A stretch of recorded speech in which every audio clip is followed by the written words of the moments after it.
The very first simple question I have for you is, should the Celtics be really considering something like this, a Jaylen Brown and picks for Kévin Durant? Well, when you look at those other three teams that have been talked about a lot, Jacoby, right? The Suns, the Heat, and the Raptors. I think you can make really good cases that all those teams should try to get Kévin Durant, right? That would meaningfully change their ceiling. But let's look at where the Boston Celtics are. We just saw them in the NBA Finals. We were both at some of those games, right? They were very close to winning a championship. They beat the Nets and the Bucks and the Heat in the Eastern Conference playoffs. And they have a team that's built around Jason Tatum and Jaylen Brown, two 25-year-old stars that they have for the next several years, assuming they both re-sign. So to me, I think of all these teams involved, you can make a very good case, and frankly, it's the case I would make, that the Celtics shouldn't trade a huge package around Jaylen Brown for Kévin Durant because Jaylen Brown is 9 years younger. He is a guy that has been there the whole time. They do have a team that fits very well. They might have the deepest team in the Eastern Conference, maybe the league right now after getting Malcolm Brogdon and Danilo Gallinari. So to me, I wouldn't make this deal if I was the Celtics. I know a lot of people might say, well, how could you not trade for Kévin Durant? That's exactly what I was about to say. You do a very good job of me coming here being like, why wouldn't you want Kévin Durant on your team? But when you consider all of this and the success that we just had this group have, the should they trade Jason Tatum or Jaylen Brown thing has been going on for 4 years now. And I really felt like the run they had against the Nets, the Bucks in a Game 7, the Heat in a Game 7, and then getting to the NBA Finals, we were finally going to end this.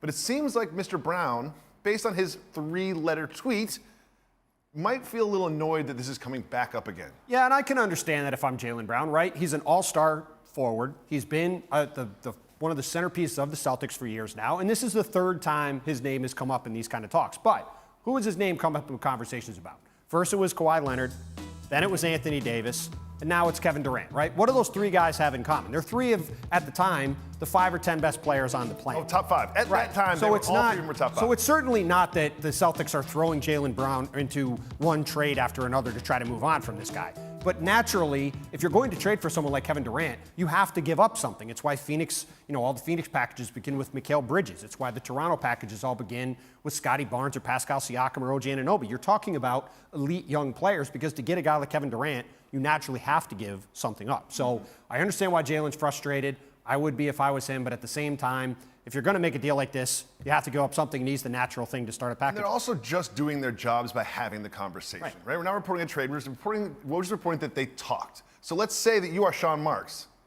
The Celtics have reached out. How do you counter? What do you say to this sort of a proposal? Well, look, the Nets clearly want to get a historic package in return for Kévin Durant. That's what Adrian's reported from the beginning, and it naturally makes sense, right? He's got 4 years left on his contract. He's probably, in my opinion, he's probably the second best player on the planet right now behind Giannis Antetokounmpo.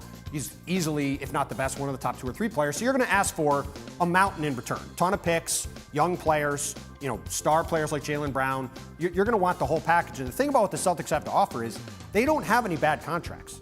Their top 8, 9, 10 guys, they're all on good deals. They've got all good young players under contract for a long time. Like, you're talking about having to do, say, Jaylen Brown and Derek White at a minimum just to make the money work in this deal for Kévin Durant. Those are 2 really good players. So the Celtics are really well positioned to make this kind of move. But again, I think it comes back to, if you're Boston, do you want to blow up a team that already might be favored to get out of the East to add Kévin Durant, a 33 going on 34-year-old guy who's had a bunch of significant injuries, who has $200 million owed to him next over the 4 years? I think of all 4 of these teams, they're the only one I think that can really ask the question, is this the right thing to do? You make a great case.